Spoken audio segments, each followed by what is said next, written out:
হাদিসের বইটা।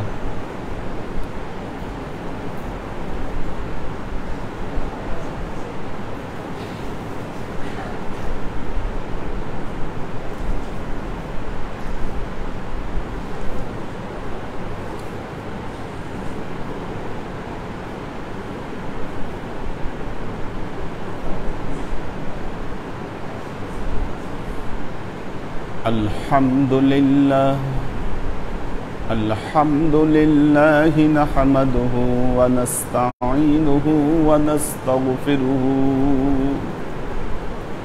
ওয়া নু'মিনু বিহি ওয়া নাতাওয়াক্কালু আলাইহি ওয়া নাউযু বিল্লাহি মিন শুরুরি আনফুসিনা ওয়া মিন সাইয়্যাতি আ'মালিনা من يهد الله فهو المهتدي ومن يضلل فلن تجد له وليا مرشدا فنشهد أن لا إله إلا الله وحده لا شريك له ونشهد أن سيدنا وسندنا ونبينا محمدا صلى الله عليه وسلم الذي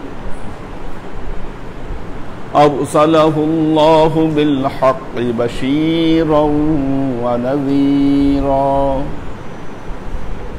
وداعيا إلى الله بإذنه وسراجا منيرا وقال الله تعالى في كلامه المجيد وفرقانه الحميد ما كان محمد أبا أحد من رجالكم ولكن رسول الله وخاتم النبيين وكان الله بكل شيء عليما إن الله وملائكته يصلون على النبي يا أيها الذين آمنوا صلوا عليه وسلموا تسليما صلى الله على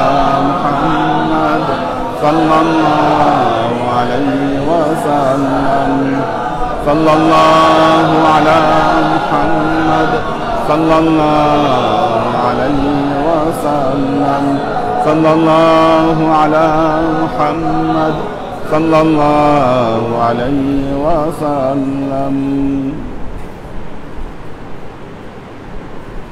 আল্লাহর আশিক ও সালেক বৃন্দ, সাউন্ড কি হচ্ছে? মেয়েরা সাউন্ড শুনতে পায়? এত নিচে দিলে কি সাউন্ড শোনা যায়?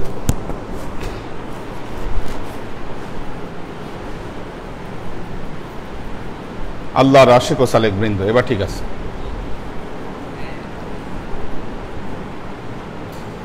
আশা করি আমরা ভালো সাউন্ড সিস্টেমে চলে যেতে পারবো খুব শীঘ্রই।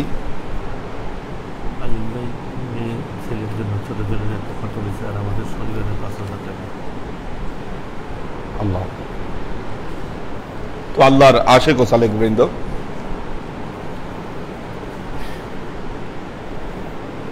আমরা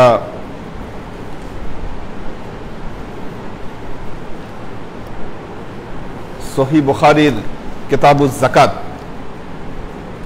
যাকাত অধ্যায় নিয়ে আমরা আলোচনা করছিলাম।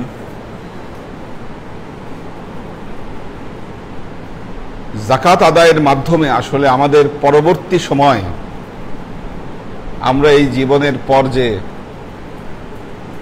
সময়টা পার করব, যাকাতের মাধ্যমে আমরা আসলে সেখানেই সেভিংস করছি, দানের মাধ্যমে আমরা সেখানেই টাকাটা সেভিংস করে যাচ্ছি। যেটা আমরা দিয়ে যাচ্ছি সেটাই বাকি থেকে যাচ্ছে, যেটা নিজের জন্য রেখে যাচ্ছি সেটাই নিঃশেষ হয়ে যাবে। মা ইনদাকুম ইউনফাদু ওয়া মা ইনদাল্লাহি বাকি, যা তোমাদের কাছে আছে তাই বিনষ্ট হবে, আর যা আল্লাহকে দিচ্ছ সেটাই থেকে যাবে। সুতরাং এই পরবর্তী জীবনের জন্য কার সঞ্চয় কতটুকু এটা আমরা হিসাব করলেই বুঝতে পারবো যে আমাদের আফটার লাইফ কেমন হতে পারে। আনোয়ার ভাই ইন্তেকালের কিছুদিন আগে 2 লাখ টাকা দিয়ে দিলেন। প্রথমে 1 লাখ টাকা দিয়ে গেলেন, পরে আবার আরো 1 লাখ টাকা দিলেন। যদি এটা ওনার কাছে উনি রেখে দিতেন, মসজিদ বানানোর জন্য উনি দিয়ে গেলেন, রেখে দিলে তো ওনার কাছেই থাকতো। এখন টাকাটা উনি দিয়ে গেছেন, তার মানে এটা উনি ওনার জন্যই রেখে গেলেন, দান শুরু হয়ে গেল আর একটা মহৎ কাজের জন্য। যে পরিস্থিতি আমাদের এখন, আমরা যে পরিস্থিতি দেখছি, কে কখন কোন দিক দিয়ে চলে যাবে কোনো নিশ্চয়তা নেই। আমাদের আব্দুল আখের ঘুমের মধ্যে চলে গেল একটা মানুষ, অদ্ভুত, ঘুমের মধ্যে চলে গেল। তার পাশে যারা শুয়ে আছে তারাও বলতে পারেন না কি ঘটেছে। তো মৃত্যুটা কি জিনিস? কোনো হট্টগোল নাই, চিল্লাচিল্লি নাই, হাউকাউ নাই, ঘুমায় আছে, এর মধ্যে শেষ। অর্থাৎ কমপ্লিটলি শাটডাউন, ঘুমের মধ্যেই। তো আল্লাহ আমাদেরকে রহম করুক। আমরা কিতাবুজ যাকাতের মধ্যে এই জিনিসটাই পাচ্ছি যে কিভাবে যাকাত আদায় করতে হবে, এর নিয়মাবলী কি, এই বিষয়গুলো সম্পর্কে আমরা আলোচনা করছিলাম।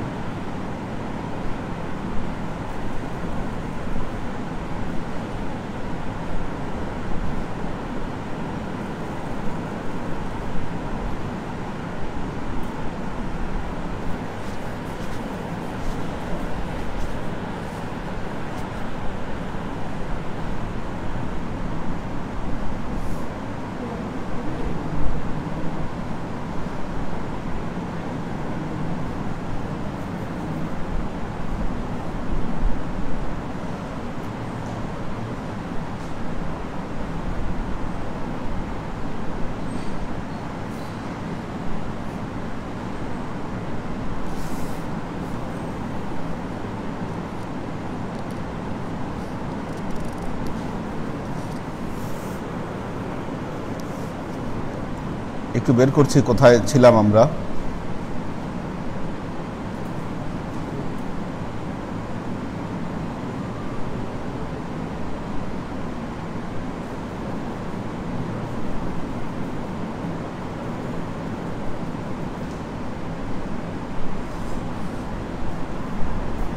আচ্ছা, আন ফাতেমাতা আন আসমা ক্বালাত ক্বালা লিন নবী সাল্লাল্লাহু আলাইহি ওয়াসাল্লাম লা তুকা ফায়ুকা আলাইক। আল্লাহ নবী বলেছেন তোমরা দান বন্ধ করবে না, তাহলে আল্লাহ তোমাদের উপর দান বন্ধ করে দিবেন। দেওয়া বন্ধ করবে না, তাহলে আল্লাহ দেওয়া বন্ধ করে দিবেন। আমরা মনে করি দিলে কমে যায়, আল্লাহ বলছেন যে না, দিলে কমবে না, দিলে আরো বাড়াবে। দিতে গেলে আমরা চিন্তা করি হাত থেকে টাকাটা বের হয়ে যাচ্ছে, পরে যদি আবার না আসে, তার মানে কি আল্লাহর উপর তাওয়াক্কুলের অভাব। আর যখনই আমরা তাওয়াক্কুল করব, ওমাইয়া তাওয়াক্কাল আলাল্লাহ ফাহুয়া হাসবুহু, যে ব্যক্তি আল্লাহর উপর তাওয়াক্কুল করে আল্লাহই তার সহযোগী হয়ে যান, আল্লাহই তার সহযোগী হয়ে যান। তো এই জন্য আল্লাহ নবী বলেছেন লা তুকা ফায়ুকা আলাইক, দেওয়া বন্ধ করবে না, তাহলে আল্লাহ তোমাদের উপর দেওয়া বন্ধ করে দিবেন।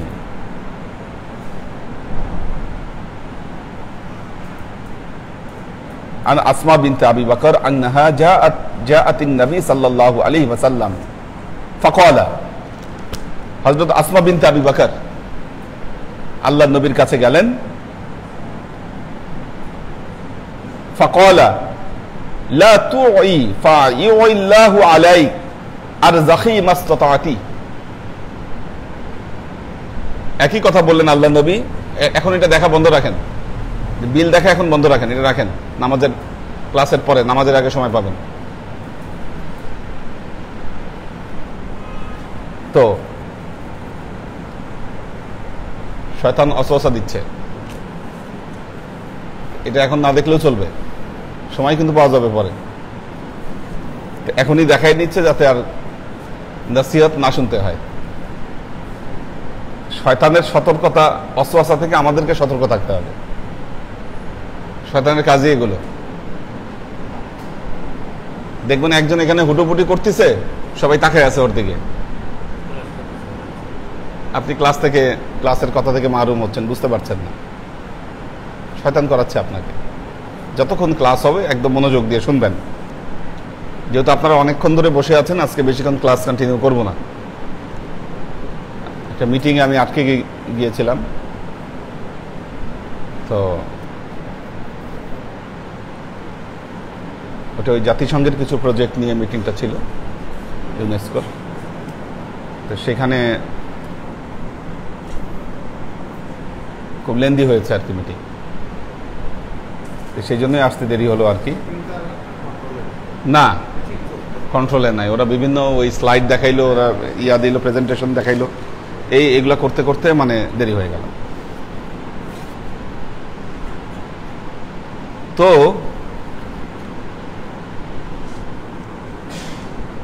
আল্লাহর আশিক ও সালেক বৃন্দ,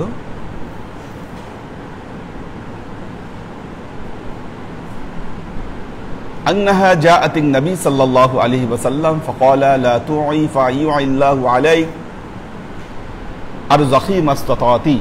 দেওয়া তোমরা বন্ধ করবে না, একই কথা, তাহলে আল্লাহও বন্ধ করে দিবেন।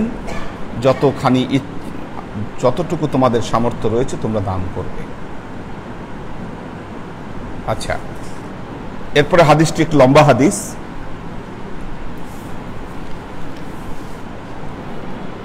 আন হুযায়ফা قال عمر بن الخطاب أيكم يحفظ حديث رسول الله صلى الله عليه وسلم عن الفتنة। একদিন হযরত ওমর রাদিয়াল্লাহু তাআলা আনহু সবাইকে জিজ্ঞাসা করলেন, ফিতনা সম্পর্কে আল্লাহর নবী কি হাদিস বলেছে, এরকম কোন হাদিস মনে আছে কিনা? আমাদের মশিবের গালে হাত দিয়ে ঘুমাচ্ছে। আগায় বসেন, আপনি একটু পর ঘুমায় যাবেন, আগায় বসেন। দেখেন, এই আবার গালে হাত দিছে বাচ্চা মানুষ, কি হয়েছে? আচ্ছা, তো হযরত ওমর রাদিয়াল্লাহু তাআলা আনহু সাহাবাদেরকে জিজ্ঞাসা করলেন, ফিতনা সম্পর্কে আল্লাহর নবী কি হাদিস বলেছে, এটা তোমাদের কারো মনে আছে কিনা? তোমরা কেউ এটাকে হেফাজত করেছে কিনা?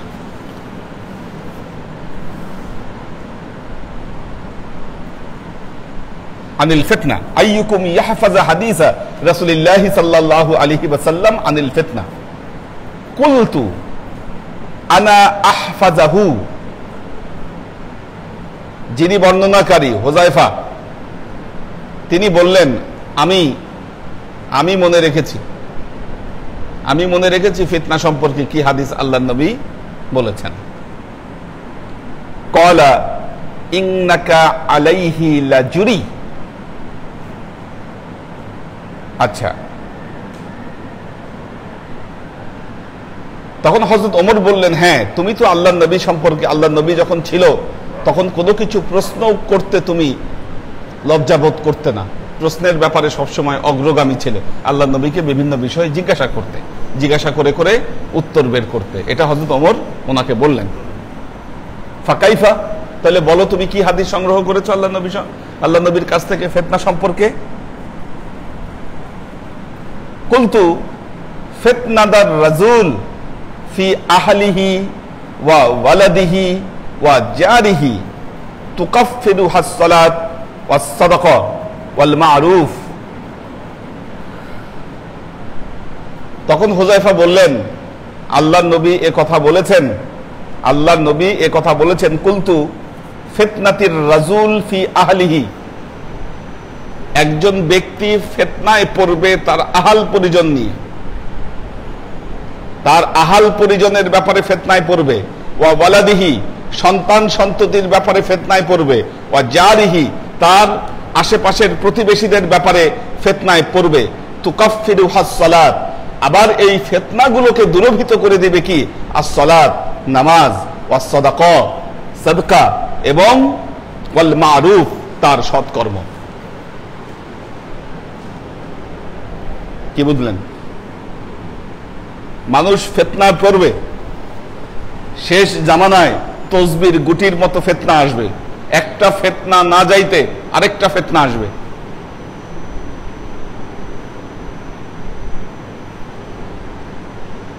বন্যা, মহামারী, ঝড় বাদল, দেখেন একের পর এক কিন্তু আসতেছেই ফিতনা। আমরাও ফিতনার মধ্যে যাচ্ছি, পুরো বাংলাদেশ ফিতনার মধ্যে, পুরো পৃথিবী ফিতনার মধ্যে। আল্লাহ নবী বলেছেন মানুষ তার পরিবার পরিজন, সন্তান সন্ততি, আত্মীয় স্বজন নিয়ে ফিতনার মধ্যে পড়বে। তবে হ্যাঁ, ওই ফিতনা দূর করবে কি? ফিতনা দূর করবে কি? তুকাফিরুহা, কি বললেন? আসসালাত ওয়াস সাদাকাত ওয়াল মা'রুফ, ওগুলো ফিতনা দূরীভূত করে দিবে। আসসালাত, নামাজ, ওয়াস সাদাকা, সাদকা, ওয়াল মা'রুফ, সৎকর্ম। তার মানে আল মা'রুফ, আল আমরু বিল মা'রুফ ওয়ান নাহি আনিল মুনকার। আল মা'রুফ মানে হচ্ছে সৎকর্ম, সৎ কাজ, ভালো ভালো কাজ, ভালো ভালো কাজ। এখন কি বোঝা গেল? আপনার উপরে কোনো ফিতনা চাপছে, আপনার উপরে কোনো ফিতনা চাপছে। এখন আপনি চিন্তা করেন ঘটনাটা কি, ফিতনা কেন চাপলো? নিশ্চয়ই নামাজে ফাঁকি দিচ্ছেন, নাম্বার ওয়ান।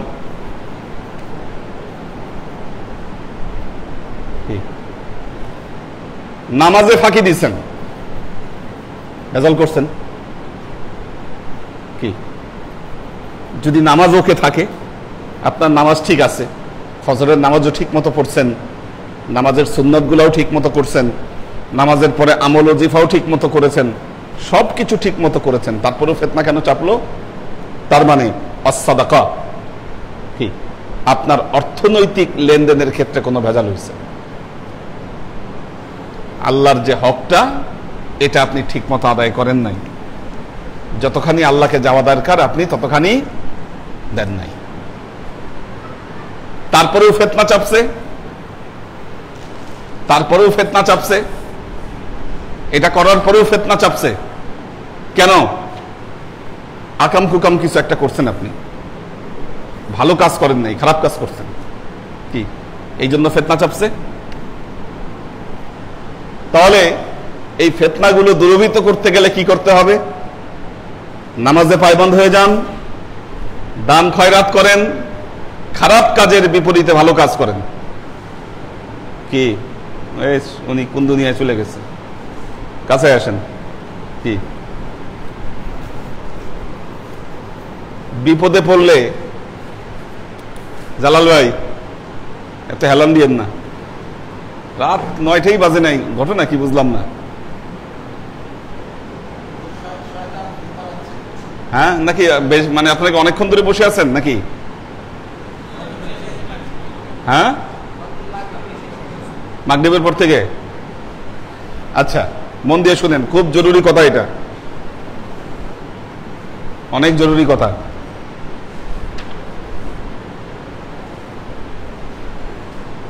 বিপদে পড়লে আল্লাহকে দোষী। আল্লাহ কেন আমাদের বিপদে ফেলাইল? নিজের কোনোদিন দোষছেন আপনি? আপনার নিজের কতটুকু দোষ আছে? আপনি আল্লাহকে ব্লেম করতেছেন, আপনার নিজের মধ্যে কতটুকু ভেজাল আছে? কি সব হিসাব মিলিয়ে দিচ্ছে আল্লাহ এখানে হাদিসে। আপনার নিজের প্রবলেম আপনি দূর করতে পারেন। কি এর চাইতে উত্তম কোন থিওরি আছে? এর চাইতে উত্তম কোন পথ আছে?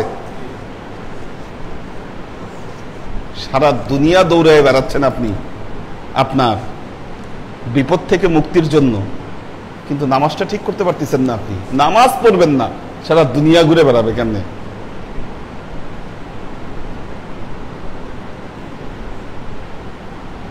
ফিতনায় পড়ছে, হুজুরের কাছে আছে, হুজুর আমি ফিতনায় পড়ছি। এখন হুজুর আমল লিখে দিছে, 5 ওয়াক্ত নামাজের পরে এই আমলগুলো করেন। হুজুর নামাজটা ঠিক মতো পড়ি না,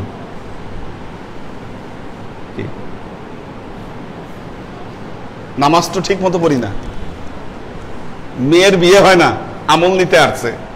এখন বলছি তাহলে আপনার মেয়েকে নামাজের পর এই আমলগুলো পড়তে বলেন। মেয়ে তো হুজুর ঠিক মতো নামাজ পড়ে না।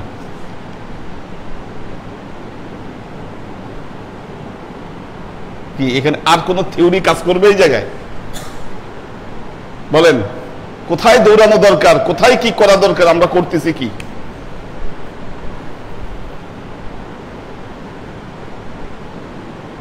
ফিতনায় পড়ছেন, হুজুর একটা তাবিজ দেন যেন ফিতনা দূর হয়ে যায়।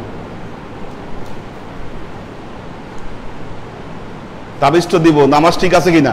নামাজ ঠিক না থাকলে যতই তাবিজ দিব লাভ হবে না। কি লাভ হবে? কাম হবে? তারপরে কি করবেন? হুজুরের থেকে তাবিজ নিয়ে বলবেন কাজে লাগে না, হুজুরের তদবির ভালো না, হুজুরের তদবিরে অ্যাকশন হয় না।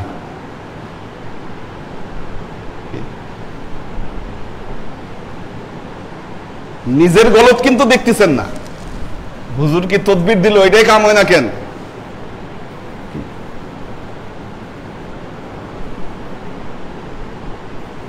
কি করা দরকার আমরা করছি কি?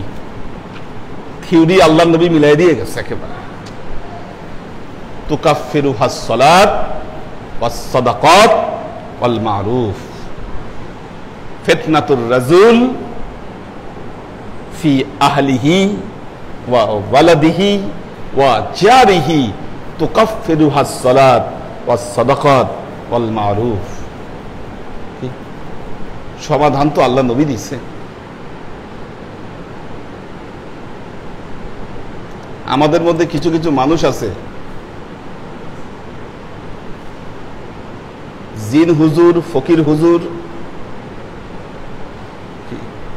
তাদের কাছে দৌড়াইতে দৌড়াইতে পাগল হয়েছে।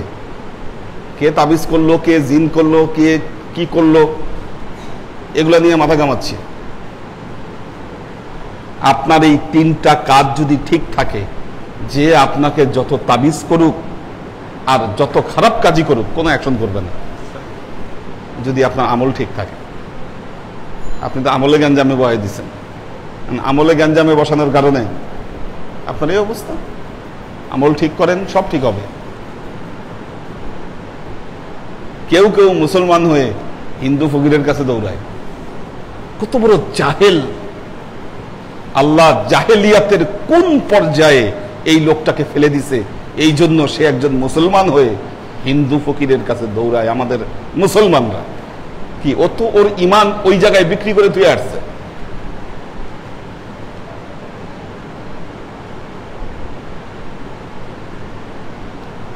আমার এক স্টুডেন্ট কয়েকদিন আগে আসছে, তার মা অসুস্থ। এখন তার মামারা বলছে যে জিনের আসর করছে। এখন কোন ফকিরের কাছ থেকে তদবির নিয়ে আসছে, ওম লেখা, ওম ওম ওম লেখা তদবির। হ্যাঁ, এইটা দেখে আর তারা ইয়া করতে দেয়নি।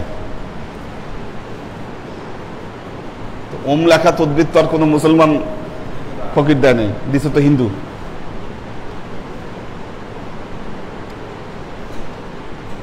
অর্থাৎ আমাদের চারিত্রিক দুর্বলতা, ইমানি দুর্বলতা কোন পর্যায়ে গেলে একটা মানুষ এই কাজগুলো করতে পারে।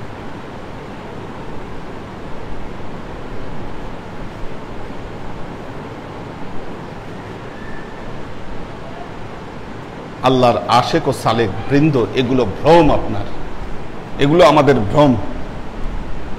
ভ্রম থেকে বের হন, ভ্রম থেকে বের হন। আল্লাহ নবীর থিওরিতে আসেন। কি তুকাফিরুহাস সালাত ওয়াস সাদাকাত ওয়াল মারুফ, এই তিনটা কাজ আপনাকে বাঁচাতে পারে। তো দেখেন, খুব গুরুত্বপূর্ণ একটা হাদিস বললেন বর্ণনাকারী। জিজ্ঞাসা করলেন কি? হযরত ওমর রাদিয়াল্লাহু তাআলা। জিজ্ঞাসা করলেন হযরত ওমর, উত্তর দিলেন হযরত হুযায়ফা। বললেন যে হ্যাঁ, আমি আল্লাহ নবীর থেকে এই হাদিস আমি শুনেছি। আচ্ছা,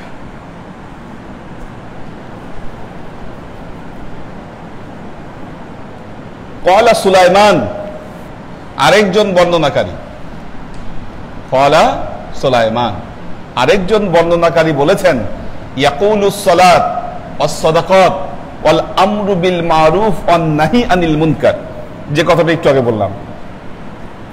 আরেকজন বর্ণনাকারী বলেছেন যে না, তিনি এই হাদিস বলার ক্ষেত্রে এই তিনটা শব্দ বলেছেন, আস-সালাত ওয়াস সাদাকাত ওয়াল আমরু বিল মারুফ ওয়ান নাহি আনিল মুনকার। একই কথা, কথায় পার্থক্য নাই, শুধু শব্দে পার্থক্য। আচ্ছা, হযরত ওমর বললেন লাইসা হাযিহি উরিদু, লাইসা হাযিহি উরিদু। হযরত ওমর বললেন আমি এই হাদিস শুনতে চাই নাই, আমি এই হাদিসের কথা বলি নাই। তাহলে কোন হাদিসের কথা বলেছি? এই হাদিসের কথা আমি বলিনি। আচ্ছা, লাইসা হাযিহি উরিদু ওয়ালাকিন্নী উরিদুল্লাতী তামুজু কামাউজিল বাহর। আমি ওই ফিতনার কথা বলেছি যেই ফিতনা সমুদ্রের ঢেউয়ের মতো আসবে, যেই ফিতনা সমুদ্রের ঢেউয়ের মতো আসবে। এই যে উনি আবার মোবাইলে ব্যস্ত হয়ে গেছে, দেখেন শয়তান খোটাই করে মোবাইল ঢুকাই দিয়েছে। তো বললেন ওয়ালাকিন্নী উরিদুল্লাতী তামুজু কামাউজিল বাহর, আমি ওই ফিতনার কথা শুনতে চেয়েছি যেই ফিতনা কিসের মতো? সমুদ্রের ঢেউয়ের মতো আসবে। ক্বালা ক্বালা কুলতু লাইসা আলাইকা মিনহা ইয়া আমিরাল মুমিনুন ইয়া আমিরাল মুমিনিন বাসুন বাইনাহা ওয়া বাইনাকা বাবুন মুগলাকুন। তখন আমি বললাম, হে আমিরাল মুমিনিন, এই ফিতনার সাথে তো আপনার কোনো সম্পর্ক নাই, ওই ফিতনার সাথে আপনার কোনো সম্পর্ক নাই, কারণ ওই ফিতনা আর আপনার মাঝখানে একটা দরজা আছে, যেই দরজাটা বন্ধ। আপনারা বুঝতে পেরেছেন কোন হাদিস? আমরা কিতাবুল ইলমের মধ্যে এই হাদিস পড়েছিলাম যে আল্লাহর নবী হযরত ওমরকে বলেছিলেন, ওমর, ফিতনার জামানা আর শান্তির জামানার মাঝখানের দরজা হচ্ছে তুমি। এখন এই হুযায়ফা বললেন, ইয়া আমিরাল মুমিনিন, ওই ফিতনার সাথে তো আপনার সম্পর্ক নাই, আপনি যতদিন আছেন ততদিন ওই ফিতনা আসবে না, কারণ আপনার আর ওই ফিতনার মাঝখানে একটা বন্ধ দরজা আছে। দেখেন কথার মেটাফোরগুলা একটু চিন্তা করেন তো। বাসুন বাইনাহা ওয়া বাইনাকা বাবুন মুগলাকুন, একটা বন্ধ দরজা আছে। ক্বালা ক্বালা হযরত ওমর বললেন, ফায়ুকসারুল বাব আও ইফতাহু, এই দরজাটা কি ভেঙে দেওয়া হবে না খুলে দেওয়া হবে? দরজাটা কি ভেঙে দেওয়া হবে না দরজাটা খুলে দেওয়া হবে? কি ভেঙে দেওয়া আর খুলে দেওয়ার মধ্যে পার্থক্য কি? কি পার্থক্য বলেন? হ্যাঁ,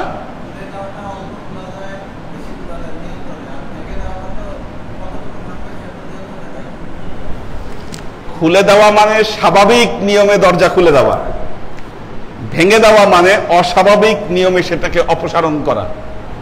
তার মানে কি, স্বাভাবিকভাবে আমি কি চলে যাব না আমাকে হত্যা করা হবে? সোজা কথা। কি হযরত ওমর জানতেন তিনি শাহাদাত বরণ করবেন, এই মেসেজ তার কাছে ছিল, যার প্রমাণ হচ্ছে এই হাদিস। উনি বললেন, ফায়ুকসারু আও ইফতাহু, দরজা কি ভেঙে দেওয়া হবে না দরজা খুলে দেওয়া হবে? কোনটা? আমার ওই দরজাটা কি বাইরে ভাঙবে না খুলে দিবে? কোনটা? হযরত ওমর জিজ্ঞাসা করলেন হুযায়ফাকে। আচ্ছা, ফা আও ইফতাহু কুলতু কুলতু লা বুদ্দা ইউকসারু, কোনো সন্দেহ নেই এই দরজাটাকে ভেঙে দেওয়া হবে, কোনো সন্দেহ নেই এই দরজাটাকে ভেঙে দেওয়া হবে। হুযায়ফা বললেন, মানে আল্লাহ নবী বলে গেছিলেন ফায়ুকসারু ক্বালা ফাইন্নাহু ইযা কুসিরা লাম ইউগলাক আবাদা। তিনি বললেন, ঠিকই বলেছ, ঠিকই বলেছ, ইজা কুসিরা, যখন সেটা ভেঙে দেওয়া হবে, লাম ইউগলাক আবাদা, আর কখনো সেটা বন্ধ হবে না। তার মানে কি বুঝলেন? কি বুঝলেন বলেন? সমস্যা যে শুরু হবে এই ফিতনার এন্ডিং নাই। আপনি দেখেন ইসলামের ইতিহাসটা দেখেন, হযরত ওমরের হত্যাকাণ্ডের পরে হযরত ওসমান হলেন, ফিতনা তো থামলো না। মসজিদে নববীর মধ্যে হযরত ওসমানকে হত্যা করা হলো। হযরত আলী আসলেন, হযরত মুআবিয়ার সাথে যে তার যুদ্ধ এবং দ্বন্দ্ব শেষ হলো না, হযরত আলীকেও হত্যা করা হলো, ইমাম হাসানকে হত্যা করা হলো, ইমাম হুসাইনকে হত্যা করা হলো। কি এবং হযরত মুআবিয়ার মৃত্যুর পরে ইয়াজিদের খেলাফতের পর মুসলিম খেলাফতের যে অবস্থা, এক এক জায়গায় এক একজন খলিফা, কি অবস্থা, এক এক দেশে এক একজন খলিফা। এইদিকে আব্দুল্লাহ বিন জুবাইর একজন খলিফা, এইদিকে মুখতার সাকাফি একজন খলিফা, এইদিকে মারওয়ান আরেকজন খলিফা, এক এক জায়গায় এক একজন খলিফা। শেষ পর্যন্ত সবাইকে মেরে মুরে মারওয়ান উমাইয়া খেলাফত প্রতিষ্ঠা করলেন। কিন্তু ফিতনা কি বন্ধ ছিল? প্রচুর ব্লাড শেডিং হয়েছিল ওই সময়। এই যে কথাটা, আজ পর্যন্ত ফিতনা বন্ধ হয়েছে? বলেন। মুসলমানরা বিভিন্ন ষড়যন্ত্রের মধ্যে পা দিচ্ছে, বিভিন্ন ফিতনার মধ্যে পা দিচ্ছে। ইমাম মাহদী না আসা পর্যন্ত এই ফিতনা বন্ধ হবে না। আমাদের কঠিন কাজ হবে হকের উপর প্রতিষ্ঠিত থাকা। টার্গেট রাখতে হবে, ফিতনা যতই থাক আমরা হকের উপর প্রতিষ্ঠিত থাক। এখন আপনি বলতে পারেন, হুজুর তাইলে হক কোনটা? হকের ব্র্যান্ডিং কোনটা? কি জালাল ভাই, কি হক কোনটা? হক কোনটা? কোনটা হক বলেন, বলেন। হ্যাঁ, ভালো কথা বলছি। হকের ব্র্যান্ডিং একটা, হকের ব্র্যান্ডিং একটা। আমাদের কোনো গ্যাঞ্জামে ডাইনে বামে তাকানোর কোনো সুযোগ নাই, দেখানোর কোনো সুযোগ নাই। রাসূলুল্লাহ সাল্লাল্লাহু আলাইহি ওয়াসাল্লাম এবং আহলে বেইত হয়ে যে দিনটা আমাদের কাছ পর্যন্ত আসছে, সেটাই হচ্ছে আমাদের কাছে হক।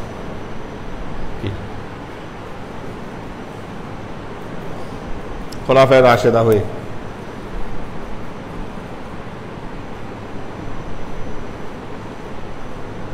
না ওইদিকে আমাদের মুআবিয়া দেখার দরকার আছে, কি না ইয়াজিদ দেখার দরকার আছে, না আব্দুল্লাহ বিন জুবাইর দেখার দরকার আছে, না মুখতার সাকাফি দেখার দরকার আছে। আমাদের কিচ্ছু দেখার দরকার নাই, আমাদের ব্র্যান্ডিং একটা। মজার বিষয় হচ্ছে, যারা ইয়াজিদের বায়াত ছিলেন তাদের কাছে আবার এই কথা বলতে যান, বলবে আপনি শিয়া। একটা ভালো গালির সিস্টেম পেয়ে গেছে, শিয়া আপনি, আপনাকে বলবে আপনি শিয়া। কারণ ওনাদের দিন মানতে গেলে ইয়াজিদকেও খলিফা মানতে হবে আপনাকে, তাকেও রহমতুল্লাহ আলাই বলতে হবে, আমির আল মুমিনিন বলতে হবে, হযরত মুয়াবিয়াকেও বলতে হবে, কি এই লাইন দিয়ে আপনাকে যেতে হবে। এটা বাতিল, যুগ যুগ ধরে এটা বাতিল। আজকে ইসলামের মধ্যে যত ফিতনা সব এদের দ্বারা তৈরি। এদের কথাবার্তা দেখবেন চরম উদ্ধত, কথা বলে সন্ত্রাসীদের মতো, কথায় কথায় মানুষকে জবাই করতে চায়, খুন করতে চায়। কি বাংলাদেশের কোন পীর সাহেব কথায় কথায় মানুষ খুন করতে চাইছে বলেন? কোথায় বলছে, কবে বলছে যে জ্বালায় পড়ে সব শেষ করে দিব? বলেন কোন পীর সাহেব, কোন পীরের দরবার থেকে কবে বলা হয়েছে এটা? নবীপন্থীরা এগুলা কাজের মধ্যে নাই।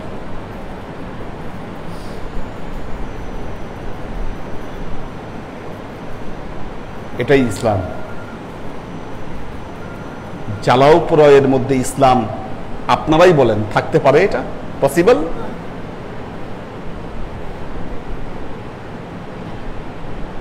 কোথায় কোথায় রক্ত দিয়ে দিতে চায়। আরে বাবা, রক্ত এত সস্তা? রক্ত দিব? রক্তের পিপাসা আপনার মধ্যে? কি আপনি তো রক্ত পিপাসু, আপনি মুসলমান হলেন কেমনে?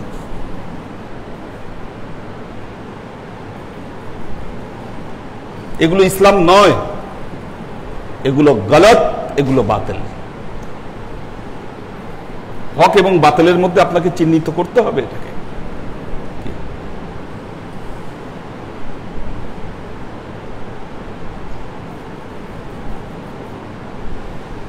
মুসলমানদের দেখেন, মুসলমানদের বোকা পায় এমন ইসলাম মুসলমানদেরকে শিখাইছে, আমাদেরকে এমন ইসলাম শিখানো হয়েছে যে মুসলমান তোমার জগৎ সংসারে কোনো কাজ নাই, তুমি বসকা বাসকি নিয়ে কাঁধে করে খালি মসজিদ মসজিদ ঘুরবা আর জান্নাত কামায় ফেলাইবা। এখানে তোমার বউ কি হইলো বাসায়, মা কি হইলো, ভাই বোন কি হলো, জগৎ সংসার সব উচ্ছন্নে যাক, ওগুলো দেখার দরকার নেই। ইসলাম হচ্ছে মসজিদে, এর বাইরে কোনো ইসলাম নেই।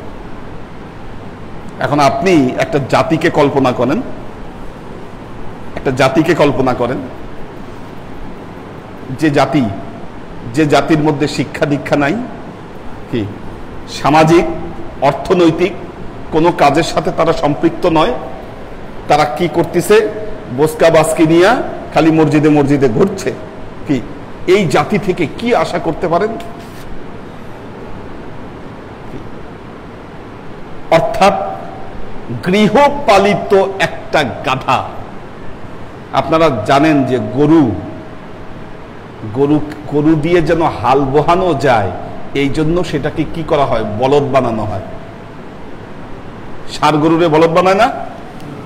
কি ষাঁড় গরুরে তো বলদ বানায়। ষাঁড় গরুকে বলদ বানায় কেন? কি কারণে বানায়? উদ্দেশ্য কি? হ্যাঁ, হাল চাষ করাবে। ষাঁড় হলে তো ভেতরে তেজ থাকে, ষাঁড় দিয়ে তো আর হাল চাষ করানো যায় না, কিন্তু ওইটারে বলদ বানাইতে পারলে ওইটারে দিয়ে হাল চাষ করানো যাবে। কি এখন ইহুদি খ্রিস্টানরা দেখলো মুসলমানদের মাথায় যদি বুদ্ধি থাকে আর মুসলমানরা যদি ইন্টেলেকচুয়াল কাজের সাথে সম্পৃক্ত হয়, তাই তো বিপদ। তার চেয়ে সহজ বুদ্ধি হলো এই সবগুলারে বলদ বানায় দেই। বলদ বানাইলে কি করবে? গাধা যেমন বসকা বাসকি নিয়ে ঘুরে, এরাও অটো এই বসকা বাসকি নিয়ে মসজিদে মসজিদে ঘুরবে। বাস্তব। এই মুসলমান দিয়া ইসলামের জীবনে কোনোদিন কোনো উপকার হবে না।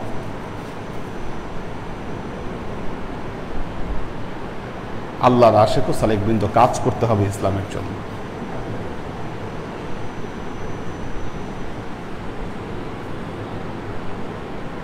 তো এজন্য বলদ হয়েন না।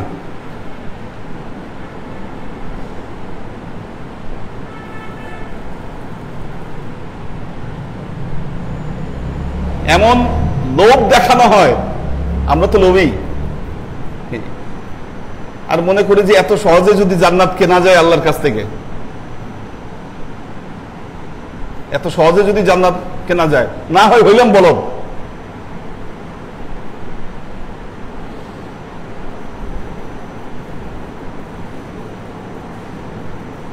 জান্নাত বলদের জন্য না, মানুষের জন্য। মানুষ হন, বলদ হইন না। আল্লাহর আশিক ও সালেক বৃন্দ হযরত ওমর জানতেন হযরত ওমর বললেন, ইজা কুসিরা, ওই দরজা যখন খুলে দেওয়া হবে, ভেঙে দেওয়া হবে, লাম ইয়গুলাক আবাদা, কোনোদিন আর সেই দরজা বন্ধ হবে না, ফিতনা আসতেই থাকবে। কাজেই আপনি যতই মনে করেন না কেন যে পৃথিবীর সব মুসলমান একত্রিত হবে, ঐক্য প্রতিষ্ঠা হবে, ইত্তেহাদ হবে, আপনার ওই চিন্তা দুরস্কর কোনোদিন হবে না। এটা এই ভবিষ্যৎবাণী আল্লাহ নবী আগেই করে গেছেন। হ্যাঁ, ইমাম মেহেদী এসে করবেন, ইমাম মাহদী আসবেন, এবং ইমাম মাহদী আসবেন ওই আহলে বাইতের সদস্য থেকে, আহলে বাইত থেকে আসবে ইমাম মাহদী। ইমাম মাহদী আহলে বাইত থেকে আসবেন, এবং আল্লাহ নবী ঘোষণা করেছেন, এটা ভবিষ্যৎবাণী করেছেন যে শাম দেশ থেকে তাদের উৎপত্তি হবে। যখন তাদেরকে দেখবে তাদের হাতে বায়াত পড়বে, কারণ সে হবে খলিফাতুল্লাহিল মাহদী, আল্লাহর খলিফা ইমাম মাহদী। শাম,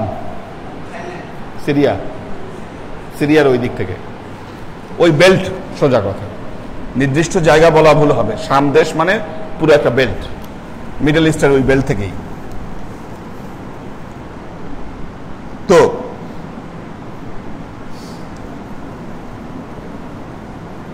এই হাদিসটাই পড়াবো আজকে, শেষ হয়ে আসছে প্রায়, এটাই শেষ।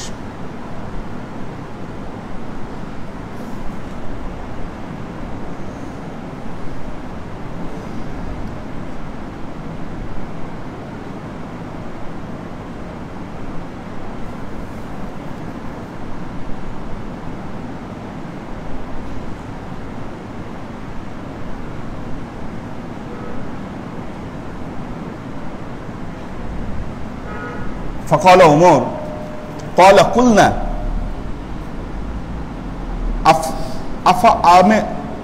أفعلم عمر من كان قال نعم كما أن دون غاد ليلة ذلك أن حدثه حديثا ليس بلا غالطة। হযরত ওমর রাদিয়াল্লাহু তাআলা আনহু বললেন যে হ্যাঁ, তুমি সত্য বলেছ।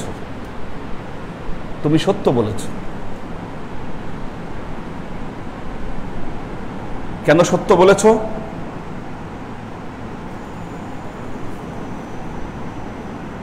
তুমি যে হাদিস বর্ণনা করেছো, এই হাদিস একদম সদা সত্য হাদিস, আমি রাসূল থেকে এরকমই আমি শুনেছি। দেখুন, আল্লাহর নবী তার উম্মতের ব্যাপারে সকল ভবিষ্যৎবাণী করে গিয়েছিলেন। যেই সমস্ত ভবিষ্যৎবাণী করেছিলেন সবগুলোই সত্যে পরিণত হয়েছে। জানতেন আল্লাহর নবী কি হবে, জানতেন।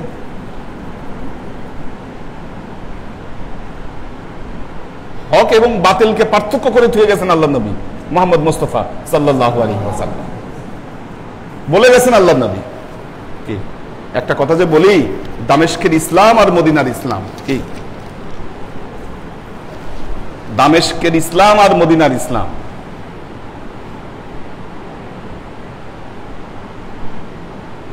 এখন বলবেন যে হুজুর আপনি কেমনে এই কথা বলেন, এরাও তো দাবি করবে যে আমরা মদিনার ইসলাম। কি সত্যি যদি মদিনার ইসলাম হন আপনার ইসলাম, তাইলে ইয়াজিদের পক্ষে সাফাই গান কেন?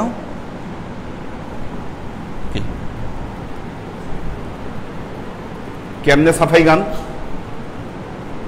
কেমনে বলেন ইমাম হোসাইনি ভুল করছে? নাউজুবিল্লাহ। তার মানে কি বোঝা যায়? আপনার রক্ত কোন জায়গায় এটা বুঝতে তো আর বাকি নাই।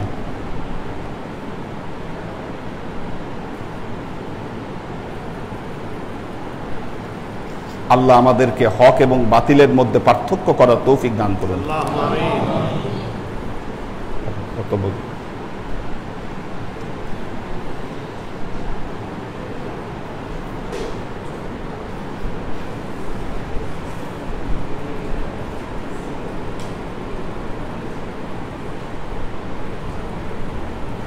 হলুদ বসন্ত ফাইম ফাইজুল্লাহ সালাম দিয়েছেন। সুমাইয়া নুহিন দিশা,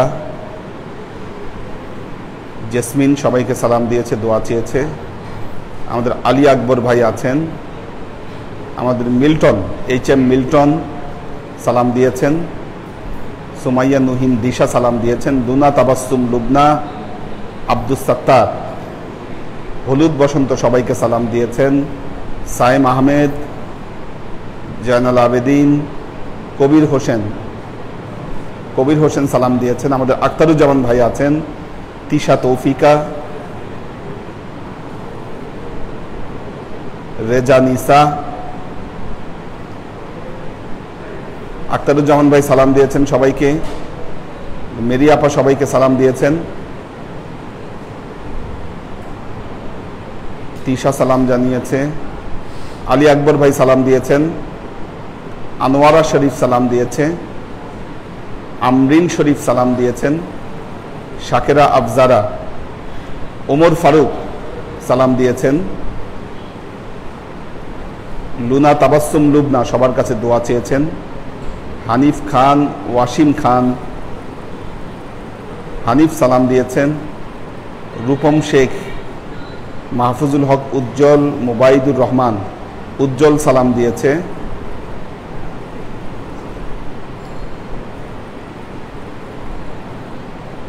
আসসালামু আলাইকুম হুজুর। আমরিন আনোয়ারা শরীফ একটি প্রশ্ন করেছেন। আসসালামু আলাইকুম হুজুর, আপনি বলেছিলেন পাখি পালা যাবে না, কবুতর কি পালা যাবে? আচ্ছা দেখুন, গৃহপালিত যত পশু পাখি সব পালা যাবে।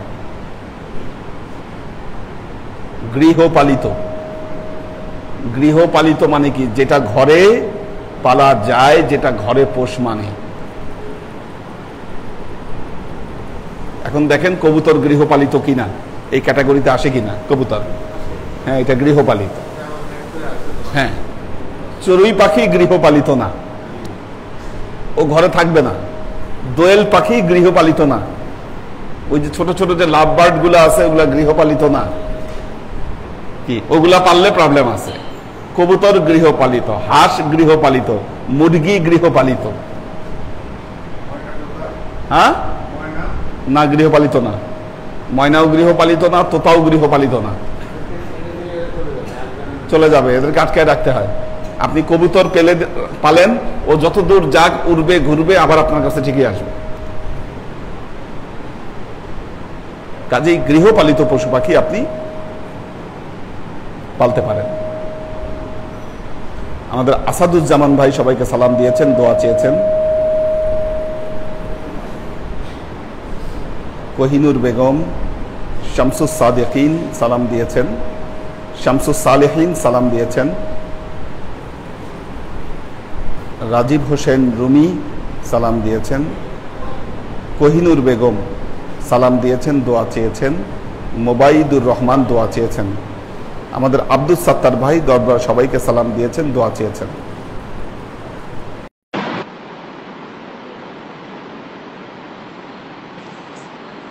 আল্লাহ সবাইকে কবুল করুন।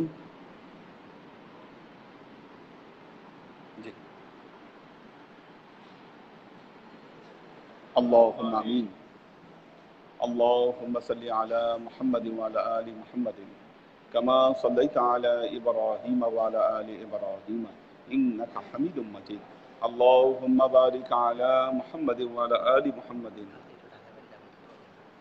كما باركت على إبراهيم وعلى آل إبراهيم إنك حميد مجيد.